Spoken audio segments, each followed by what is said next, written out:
Hello and welcome to Tales from the Tumble Tankard. I am Jim, aka Argent Wind, the DM for Avress, the Shattered World. We're in session 14 here now, guys. Whew. Um, we are going to have one player come join us a little bit later on. So you'll see Trevor. Screen is blacked out for right now, but he'll be joining us a little later on here. Before we get started, there, I want everyone else to go ahead and introduce themselves. We'll go ahead and start there on the left there with Eldon first. Hello, my name is Nate, and I'll be playing Eldon, the Gnome Artificer. Hi, I'm Bernie, and I play Amethyst, Tabaxi Sorceress. I'm Rob. I play Lucas, a half-elf bard. I'm Nance. I play a paladin dragonkin, and I'm blue. Very good. All right, everyone.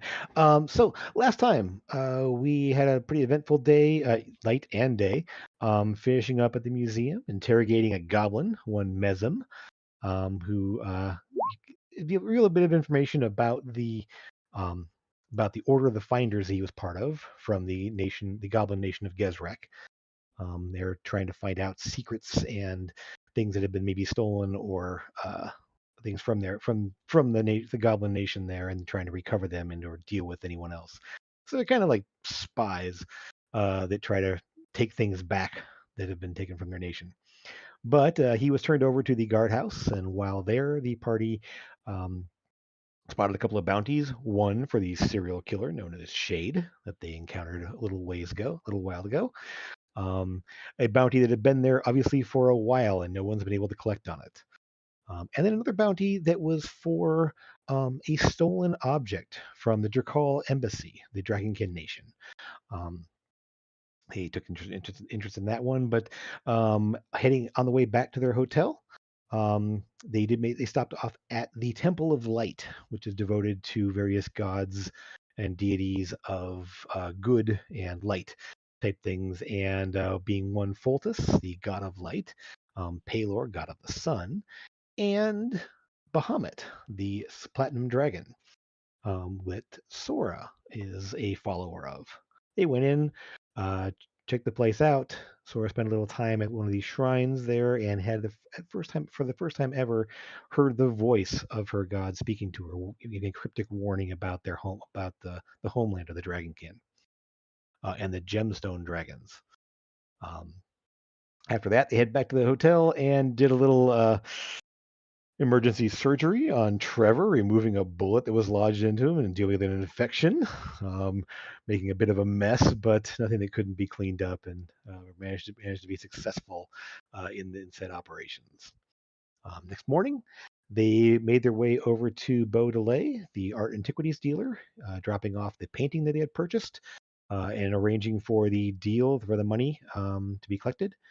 Um, Making plans to come back in the later on in the evening once he did a chance to secure the funds. From there, they went back to the Ivory Lyceum. Finding, oh, sorry, no, they went to the Drakal embassy, finding out about the a statuette that had been stolen from a courier that had been murdered. They checked out the body, found out that yes, he'd definitely been murdered by multiple people, and the object in question, a brass dragon statuette. It was stolen. Checking into some leads, they determined what place to check out things might be the Mystic Menagerie, a shop they'd passed a number of times near the Ivory Lyceum. Heading over that direction, they did find that the place was closed, and instead went to the museum went to the Lyceum, the library, to study a little bit more into the proficiencies they'd chosen. Um, from there, they did go to the Mystic Menagerie and found it to be a strange shop full of wondrous things and oddball instruments, where they met one Olindra, the clerk who works there. She'd informed them that she hadn't seen an item like that, but her boss, the owner of the store, Brecken, was likely out uh, doing things maybe not trustworthy. Who knows? She didn't have a very high opinion of him, but they made a number of purchases um, at the Mystic Menagerie there. Specifically, Trevor buying himself a juvenile mimic who'd been masquerading as a little treasure chest in the bottom of a fish tank. And with this, did purchase a little fairy house that complete with little pixie dolls. It was magical, but not really in a way that anyone could figure out for certain. Sora and Eldon both purchased um, some minor magic items in the form of a shield and a ring. And Lucas spent a little time speaking with Alindra and doing a little bit of negotiating for a very nice looking stringed instrument called a cittern. And talked with a bit of sweet talking and a bit of haggling, was able to talk down the price fairly significantly. Um, and uh, so, I mean, I guess how closely would people be watching the negotiations that are they just milling about the store while he's making his purchase?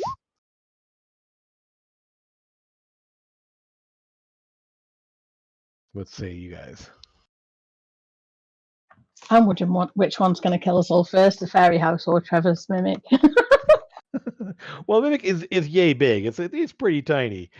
Yeah, it is definitely a juvenile, and it does prove that it does have some telepathic tendencies. Can actually project its voice, but didn't seem to communicate very well, at least. So just sort of like feed me kind of thing. So, yeah, nothing that's really been very much of a threat for at least for a while. So who knows how that'll go. So Lucas did make the purchase there. There were a couple of other items that had kind of popped up. One being the Doom clock, some strange little black wooden mantle clock that with 13 hours on it. And Alindra had mentioned that she'd only seen it ever actually activate it once. It was just sitting there, not ticking away, not doing anything. But she did say that basically when it starts ticking down, something bad's going to happen when it strikes 13. And that Um, was right as I asked for. exactly. Yes.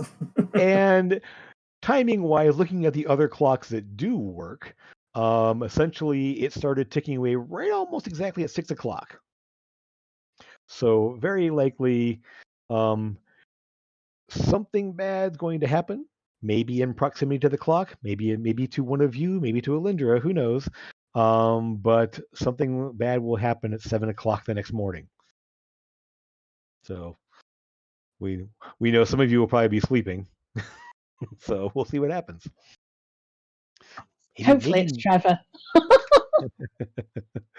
We'll see. The last thing there, after some negotiations and everything else, Alindra did inform you that part of the reason that she's working here, she's a student at the Lyceum, and did reveal that, but she also is there because her boss, Brecken, has a habit of buying and selling things that are not good. Cursed objects, things of evil origin sometimes, and that she actually has worked with a place called the Vault of Palor, that collects these objects and either destroys them or stores them away if they can't be destroyed. It's kind of one of their jobs. And she'd mentioned that essentially there have been times they've had to come in and either buy things from the store to take them away, or have some other agent act in a similar capacity, buying something and taking it to the vault itself, before it can end up out in the hands of the general populace. So we do pick up there at the menagerie. One thing she did say when you mentioned that Brecken may have in his possession uh, a stolen item, she was not so much surprised by that, although she could not confirm it. She did do a scrying on her boss, being a diviner, was able to determine his location, in that his current location was actually somewhat near where the courier had been murdered the previous day, actually. 2 previous nights. Yeah, so that's what it was. Sorry. So we pick up there with that information, and what would you like to do? Well, I think we should probably go to where he is and find out what he's doing and if he murdered the guy. So also, very important thing to point out is that the clock started ticking the moment we got that information.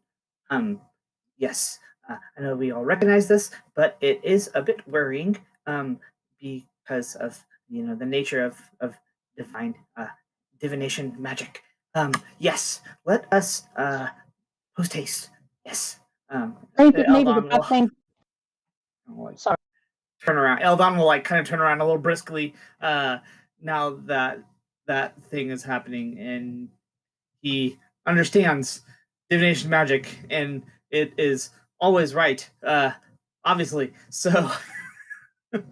Well, maybe the bad thing is going to happen to him, and we're the bad thing that will happen. We don't know. It's his shop after all. Yes, most certainly. It would be a good thing to find the stolen item quickly. Yes. Let's go then. Okay. So I'm going to move you guys over to the map real quick here, and we'll take a look at where we were looking at before. Let's go ahead and get everyone centered up here. All right. So right around here in the, as they call it, the morning shadow of the Lyceum, along this main stretch here, is where the Mystic Menagerie is. According to the in interviewing, talking with the Drakal embassy, the courier was murdered down in this vicinity.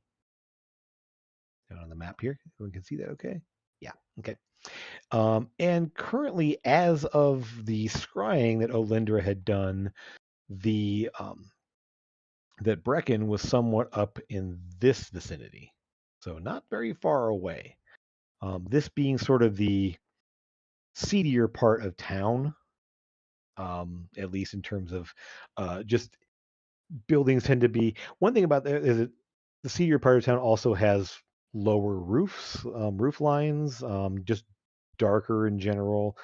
You'll also notice it's sort of like downhill from things, sort of almost in a hollow within the city here. It's like a little ridge along this top here. So, yeah, that's at least where you were told that he is likely to be. As you do go, Olindra kind of says, I'll to so Lucas, I will contact you soon. Yes, of course. I'll tell her where we're staying. Okay. Oh, very nice. It's pulled. And so you guys head on out. Anything else anyone wants to do before we leave the menagerie here? Okay. I will say at this point, because you just got the items that you purchased there, you wouldn't be able a chance to attune to them right now. So I realized I may have attuned them on your when I send it to your sheets there. So double check that's correct, because obviously there's no chance to attune to them yet because you just purchased them. So it comes to you whether. I don't have to attune to mine, do I? No, yours is just there wasn't any Yeah. chance to tune into it there, so you kind of just store it away.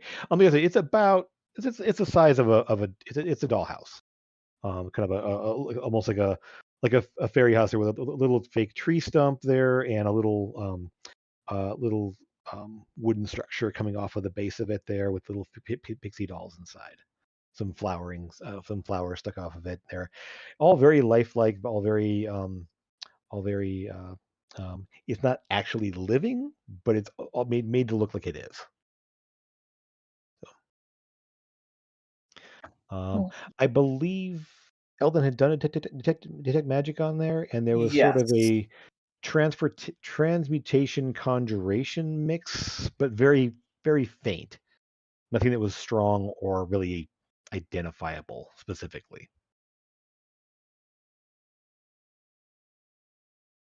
So, yeah. Uh, Right. So anything else you want to do on your way to from head out anywhere, sir? We'll say Trevor obviously is tagging along, a little more silent than usual, and you will notice that he does actually talk to little Chesty, as he calls it there, and he's got holding it in his hand as he's walking along. And occasionally he'll nod a little bit or shake his head a little bit, like he's having a quiet, private conversation. He did mention that it spoke to him before he went and bought it. Mm-hmm. So How long is it going to take us to walk down there, roughly?